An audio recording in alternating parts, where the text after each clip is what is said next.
Lieutenant Jake Harmon checked his oxygen levels as he led his three-person team across the rocky terrain of New Horizon.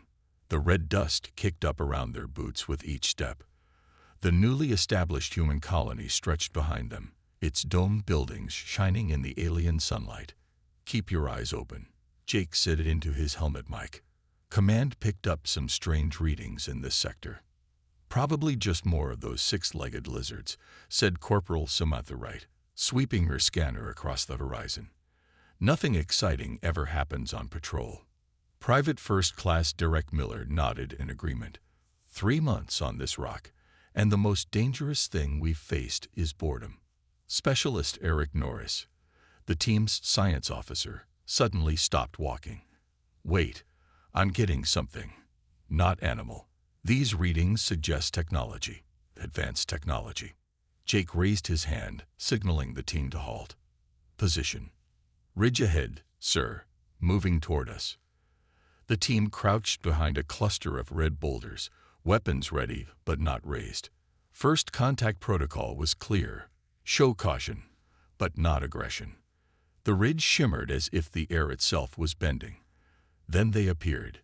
Tall, slender beings with iridescent skin that shifted colors like oil on water. Their eyes were large, completely black, and they wore what looked like armor made of a material Jake had never seen before. "Hold positions," Jake whispered. "First contact protocol." "Norris, start recording." Eric activated his suit's data systems. "Recording, sir." Jake slowly stood, keeping his hands visible. "I am Lieutenant Jake Harmon of the United Earth Space Force. We come in peace."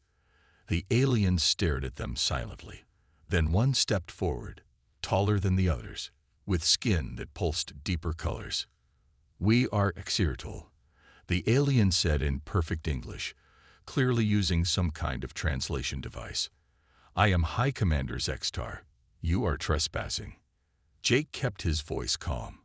"We established the New Horizon colony with careful scans of this planet. We detected no sentient life or civilizations. This planet is not our home. It is our observation post," Zextar replied. "Your presence is unexpected."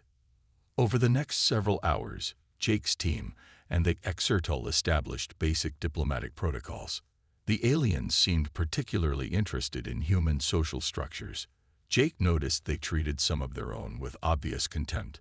The ones with paler skin colors were ordered around harshly.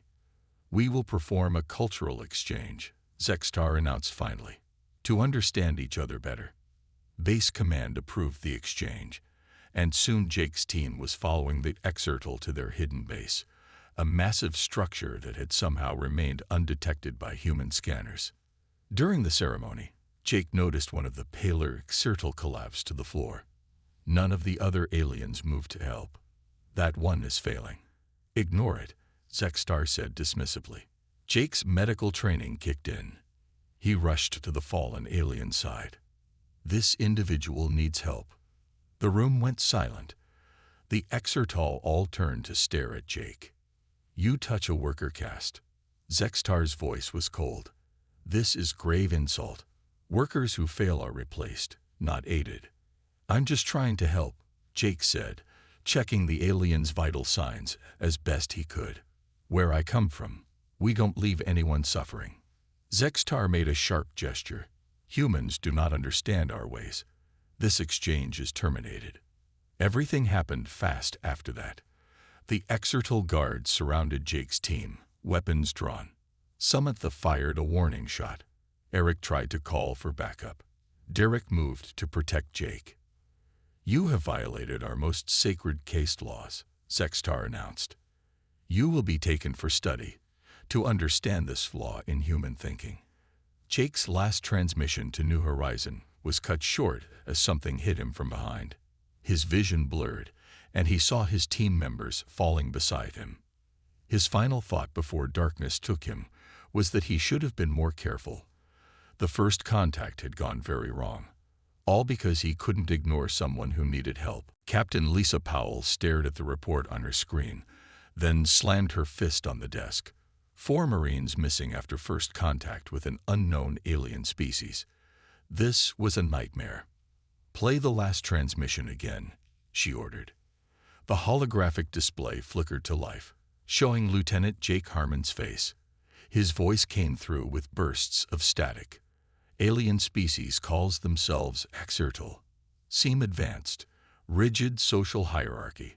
Wait, something's wrong. There." The transmission cut to black. Lisa closed her eyes for a moment. Jake was one of her best officers.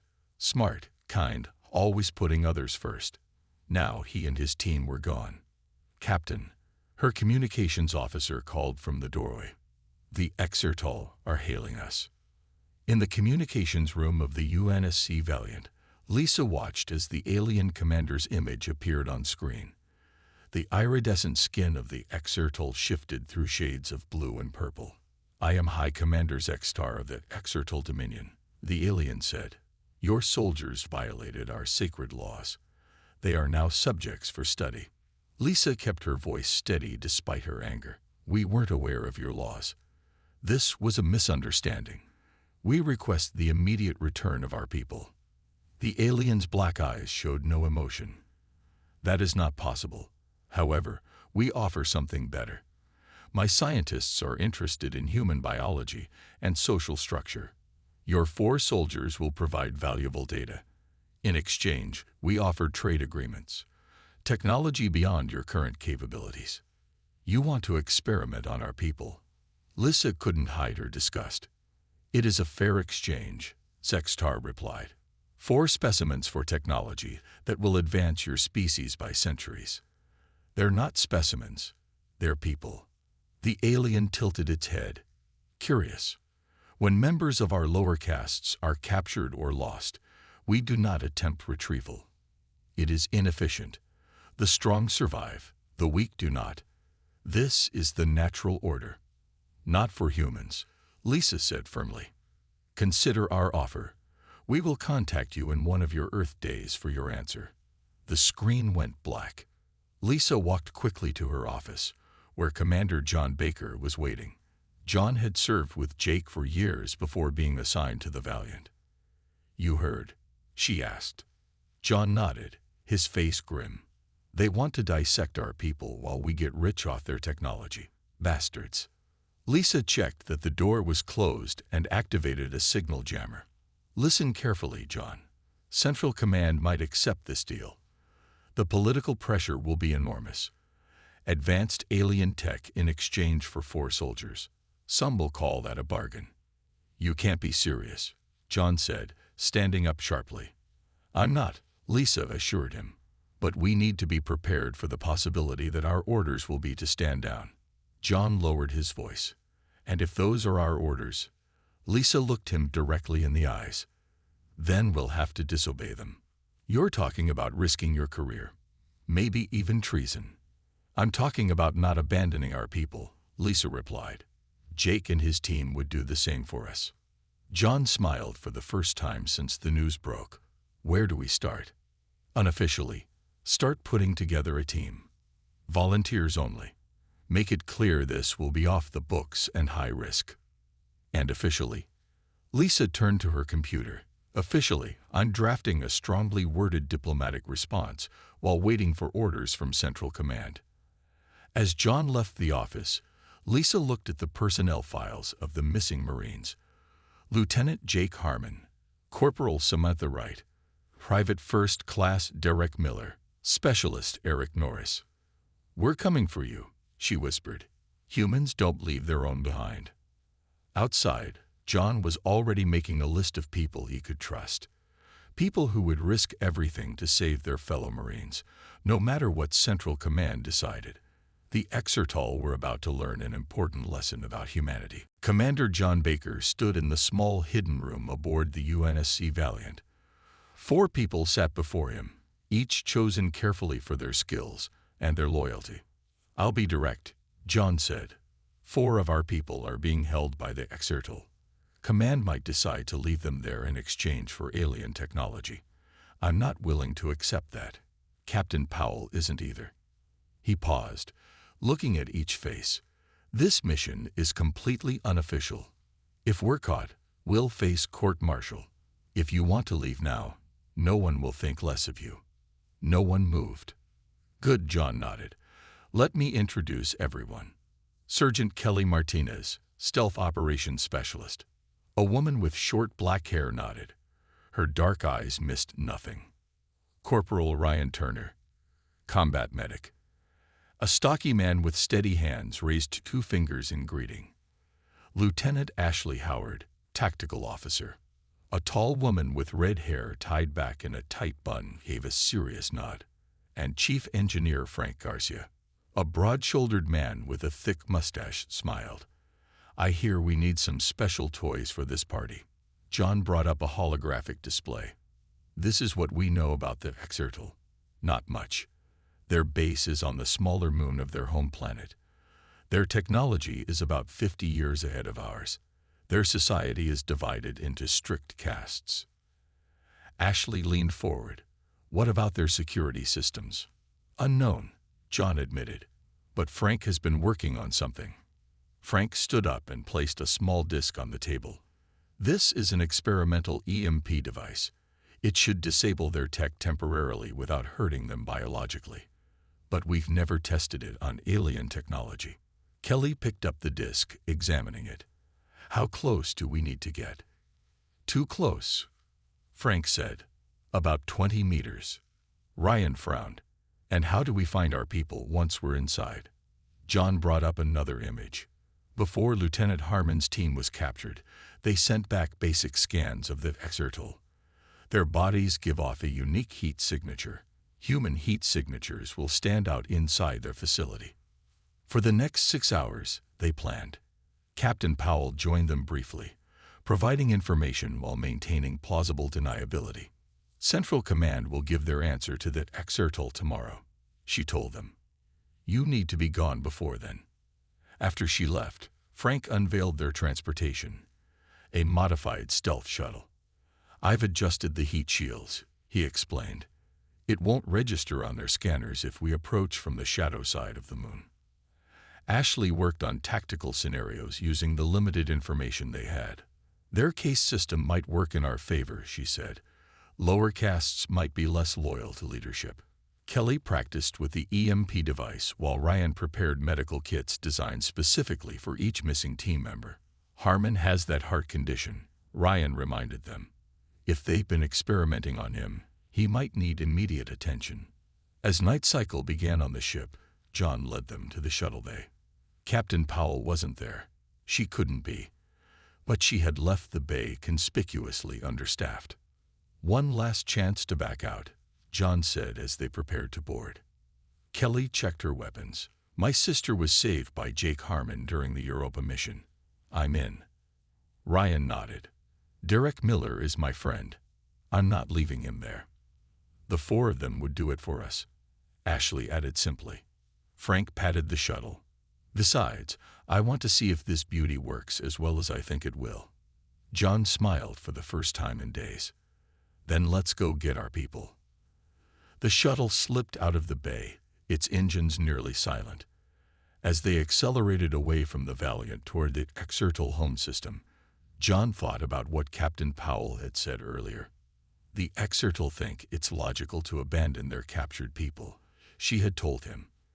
Let's show them the human way of doing things. The small ship disappeared into the darkness of space, carrying 5 humans determined to prove that point. The small human shuttle drifted silently through space. Inside, the rescue team checked their gear one last time. The moon of the Exertal homeworld grew larger on their view screen. Entering shadow side now, Frank said, his hands moving across the controls. Heat shields at maximum. John looked at the readouts. Any sign they've detected us? Nothing, Kelly replied. Their scanning pattern is regular, predictable. The shuttle touched down on the dark surface of the moon, its landing barely making a sound. Through the viewport, they could see the Exertal research facility in the distance, a sprawling structure of curved metal that gleamed under the light of the larger planet above. Remember, John said as they put on their spacesuits, we get in, find our people, and get out. No heroics. Kelly led the way, moving low across the lunar surface.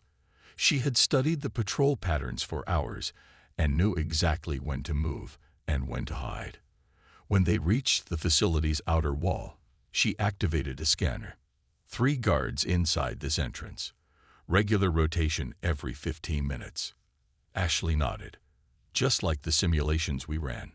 Frank, can you get us in? Frank placed a small device against the door panel. Universal translator, but for computer systems, he explained with a smile. The panel blinked, and the door slid open. Inside, they moved quickly through dim corridors. The exertal facility was eerily quiet. The aliens they saw moved with purpose, never looking up at the shadows where the humans hid. "Look at that," Ryan whispered, pointing to a group of pale-skinned exertal carrying heavy equipment. Lower caste, the ones Jake tried to help. One of the pale exertals suddenly looked up, directly at their hiding spot. The humans froze. The alien's eyes widened, but instead of raising an alarm, it deliberately looked away. "It saw us," Ashley whispered. But it didn't alert anyone. As they continued deeper into the facility, they noticed more of the lower caste aliens seeming to ignore their presence. At one point, a pale turtle even pointed down a different corridor as a patrol approached, helping them avoid detection. "They're helping us," John realized. Why? They found out when they reached a locked door. A pale turtle approached them, speaking in halting English. "You come for your kind?" it asked quietly. "The ones who helped fallen worker." John nodded cautiously. "I am Nex. I was there when your leader helped fallen one. No turtle ever helps lower caste. We remember kindness." The alien pressed its hand to the panel, opening the door. "Your people through here. Guards change soon. Be quick." Inside was a large laboratory filled with strange equipment.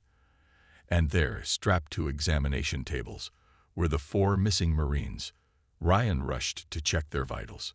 "Wright, Miller, and Norris are stable," he reported.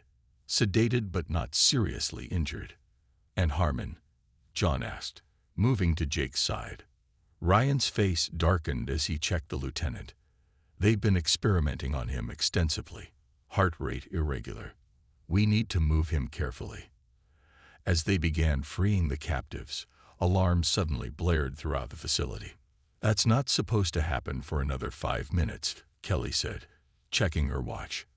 On a large screen at the front of the lab, a exertal face appeared. "High Commander's X-Star." "Attention all units," the alien announced. "Human intruders detected in Research Section 3. Capture, do not kill. I will handle this personally." Frank handed out the small EMP devices. "Looks like we'll need these sooner than planned." John lifted the unconscious Jake onto his shoulders. "New plan. Kelly, take point. Ashley, cover our rear. Ryan, help with the others. Frank, be ready with those EMPs." As they moved back toward the corridor, they heard the sound of many footsteps approaching from both directions. "Trapped," Ashley said, checking her weapon. The pale turtle, Nex, appeared at another doorway. "This way. Secret paths. Lowercase uses to avoid guards." John looked at his team, then at the alien who was risking everything to help them.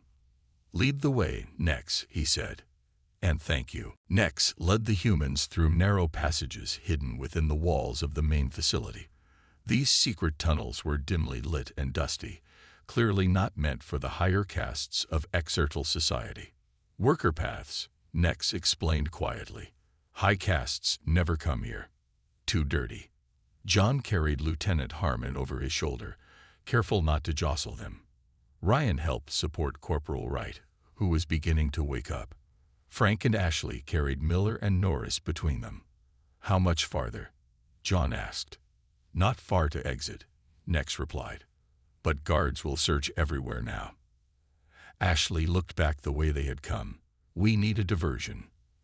"I have an idea," Frank said. He handed his portion of the unconscious Marine to Kelly and pulled out 3 of his EMP devices. "If I place these in different sections and set them to go off at different times, They'll think we're all over the place. Too dangerous, John objected. We stay together.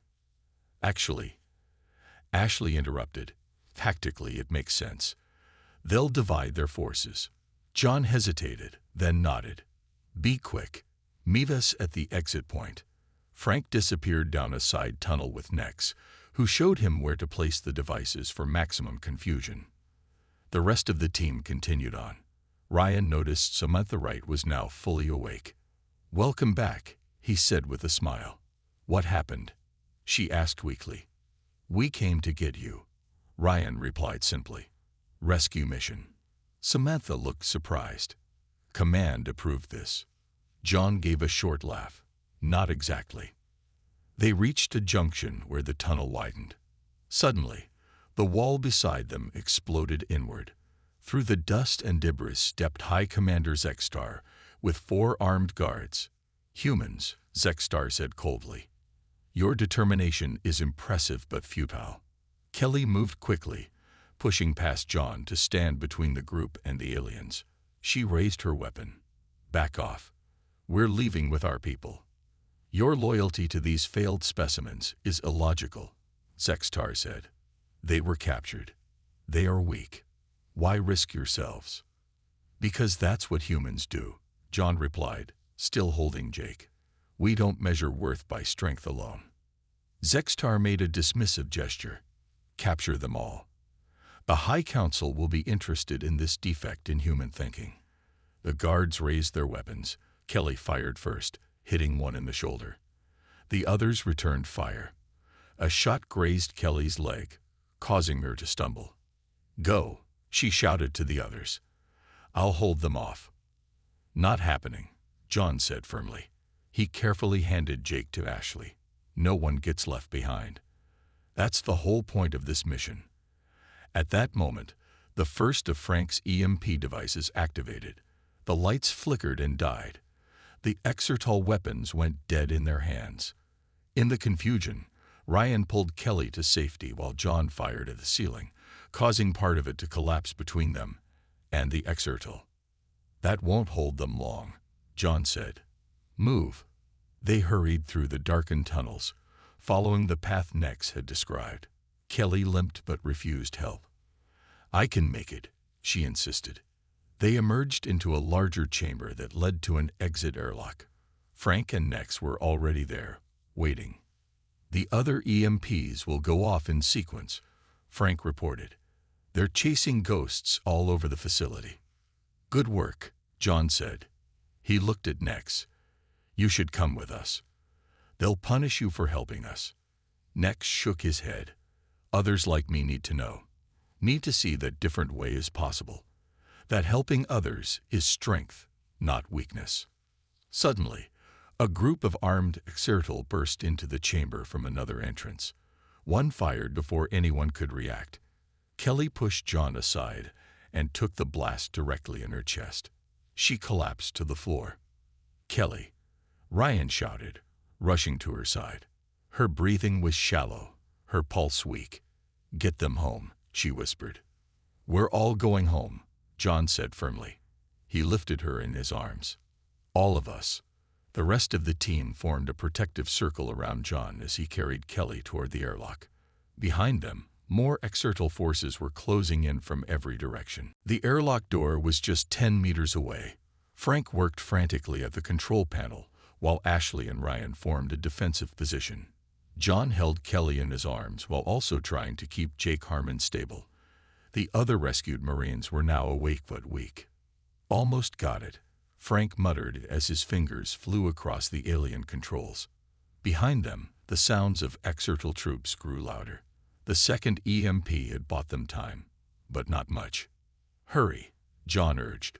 The airlock door slid open with a hiss. Got it, Frank shouted.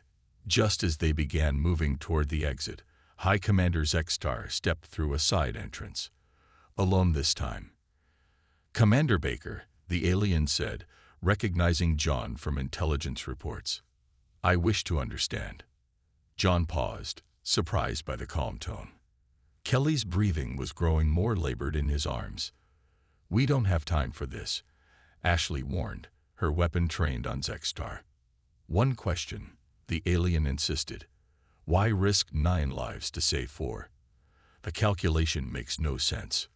John looked at the injured Kelly, at Jake's unconscious form, at the determination on his team's faces. It's not about calculation, he replied. It's about who we are. Humans don't measure lives in terms of risk and reward. Zextar tilted his head, even when the cost is clearly too high. Your officer is dying because of this choice. Ryan checked Kelly's pulse. We need to move now, sir. Every human is worth saving, John told Zextar firmly. Not because of rank or strength or usefulness, but because they're one of us. A group of lower caste Exertal appeared behind their commander. Nex among them. They watched silently, their large eyes fixed on the humans. Your way leads to weakness, Zextar argued. The strong must not be dragged down by the weak. No, John countered. Our way built starships. Our way created civilizations. Because we learned that we're stronger together than we ever could be alone. More armed Exertal guards appeared at the other entrances to the chamber. The humans were surrounded. Sir, Frank called urgently from the airlock. It's now or never. John took one step back, then another, still facing Zextar. Your society treats some lives as disposable. We don't, and that's why. In the end, humanity will outshine the stars while your empire crumbles from within. He turned and carried Kelly into the airlock. The others followed quickly. As the airlock began to close, Zextar raised a hand. Wait. The guards raised their weapons, but Zextar waved them down. Take these with you, he said, gesturing to 3 pale-skinned Exertal, including Nex. They helped you. By our laws, they must be terminated. John looked at the lower caste aliens. Do you want to come? Nex and the others moved quickly toward the airlock. Yes, Nex said simply. Commander, one of the guards protested. The High Council will hear my full report, Zextar interrupted, including my observations on human social structure. The airlock closed with the humans and 3 Exertal inside. As they cycled through to the moon's surface, Frank looked at John in confusion.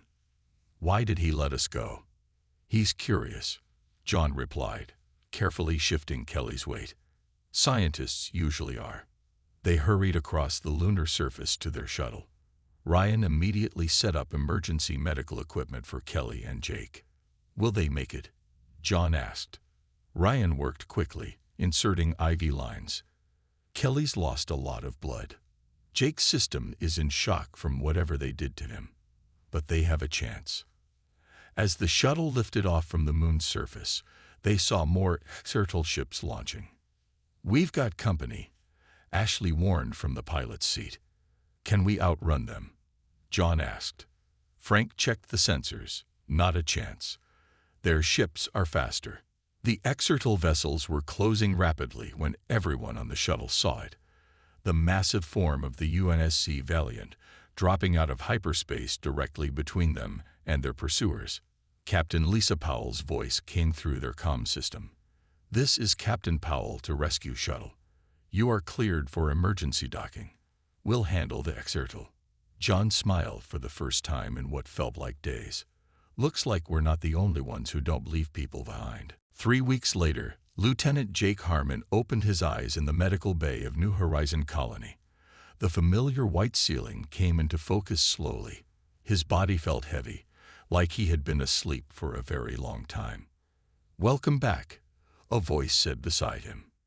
Jake turned his head to see Captain Lisa Powell sitting next to his bed. Her uniform was crisp, but her eyes looked tired. Captain, Jake's voice was rough from disuse. My team. All safe, Lisa assured him. Wright, Miller, and Norris are already back on light duty. Jake tried to sit up, but found he was still too weak. And the rescue team? Kelly Martinez. Sergeant Martinez is recovering well. She took a bad hit, but she's tough. Lisa helped him take a sip of water. Everyone made it home. Jake. I remember bits and pieces, Jake said. The exertal. The experiments. He paused. Did we start a war with them? Lisa smiled. Quite the opposite, actually. She explained how the rescue mission had changed everything. The news of humans risking their lives to save captured comrades had spread throughout human space. When Central Command initially tried to court-martial the rescue team, public opinion had been so strongly in their favor that the charges were quietly dropped. But the bigger surprise had come from the exertal.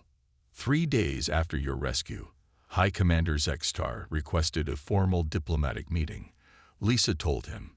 He arrived with representatives from all exertal castes, including the lower ones. That had never happened before in their history. The door to the medical bay slid open, and Commander John Baker walked in with a familiar alien figure, Nex. Look who's finally awake, John said with a grin. Nex approached Jake's bed cautiously. Lieutenant Harmon, it is good to see you well. Jake stared in surprise. You're the one who collapsed at the ceremony. The one I tried to help. Yes, Nex confirmed. Your action began great change for my people. John explained that Zextar had presented his observations to the Exertal High Council. The commander had been deeply affected by watching humans risk everything for their captured team members. It contradicted everything that Exertal believed about survival and strength. Zextar told them that the human way of valuing all lives equally might actually be a source of our strength, not weakness, John said. He used your rescue as proof. The council was not easily convinced, Nex added, but many lower castes were inspired by your example. Small rebellions began. Changes came.